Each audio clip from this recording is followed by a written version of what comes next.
tadi udah ngomong kan, boleh ya Wan, aku minta waktunya 5 menit lagi untuk presentasi. Oke.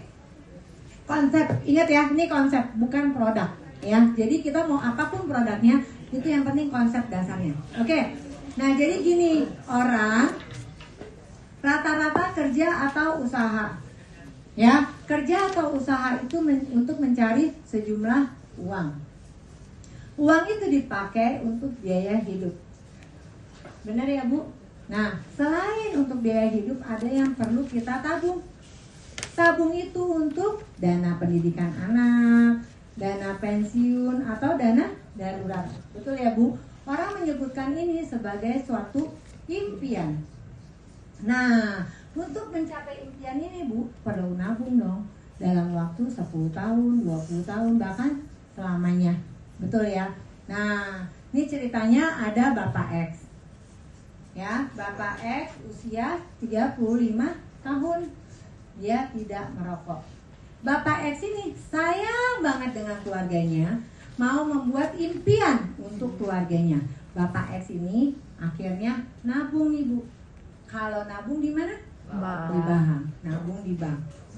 Ya, bulan pertama nabungnya 1 juta. Bulan kedua 1 juta. Bulan ketiga 1 juta. Bulan keempat tidak ada angin, tidak ada hujan, Bapak X kena penyakit stroke. Rumah sakit minta biaya 500 juta. Bank akan keluarin nggak 500 jutanya? Enggak. Ya, akhirnya apa? Dia jual lah asetnya satu persatu. Rumahnya dijual, mobilnya dijual ya. Rumah dijual, mobil dijual, akhirnya dia pinjam atau minta sumbangan. Akhirnya kalau orang udah sampai kena penyakit stroke, pekerjaannya akan menurun, pendapatannya menurun, tabungannya menurun. Pekerjaannya stop, pendapatan stop, tabungan stop. Ada yang nggak pernah stop, namanya biaya hidup. Biaya hidup orang sakit makin lama makin bertambah. Artinya orang nabung di bank sampai kena penyakit stroke, mohon maaf, bank tidak bisa bantu. Ya, nah tenang Bu, kita punya solusinya.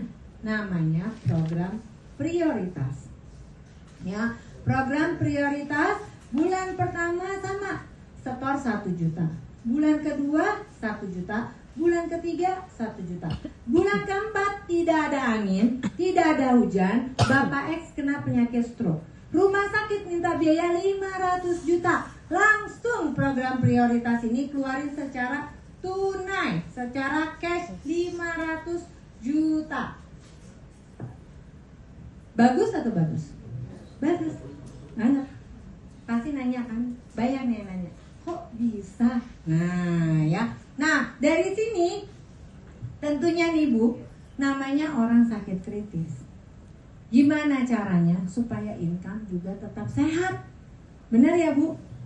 Nah, namanya kalau sampai orang meninggal, gimana caranya income tetap hidup? Nah, saya mau bikinin programnya nih, Wani. Gimana caranya income tetap sehat dan income tetap hidup? Boleh ya? Saya bikinin contoh programnya. Nah, udah bikin nih contoh program.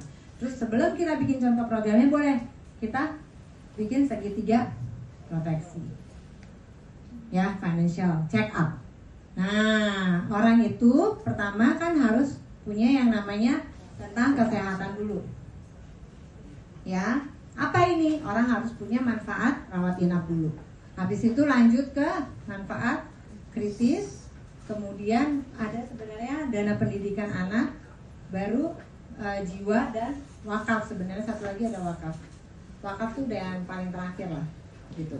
Ya. Dari sini baru kita nentuin produknya, kira-kira dia mau yang mana.